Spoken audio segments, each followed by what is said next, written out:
የሰው ልጅ ብቻውን ይሆን ዘንድ መልካም አይደለም ይላል እኮ ቃሉ። ቆይ አንተ ጓደኞች አሉ አይደለ? ለምን ሄደህ ከነሱ ጋር ተጫወትም?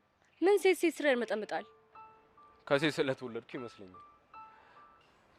እዚች ጋር ለመሄድ ነው ትቶሽ የመጣው? ምን አባቷ እንደምትመስልኩ አሁን እቺ ከኔ ታሽላል። አረ ምን አገናኛችሁ? የእሱ አይን አውጣነትና የእሱ ልክስክስነት ነው እንጂ የምመስሎት ከሆነ ተሳስቷል። ሲጀመር እኔ ለሱ ምንም ስሜት የለኝም። አረ የምን እጅ መስጠት ነው? ለእል እንደውም ማንነትሽን ልታሳያት ይገባል። እሷ ምን አረገች? እሱ ነው እንጂ። አልገባሽም እኮ እሷ የፈለገችው የክፍሉ ተፈሪም ቆንጆ መሆን ነው።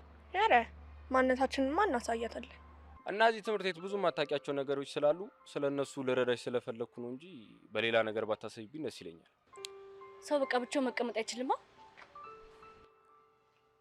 እሺ በቃ በኋላ እስክንገናኝ ቻው።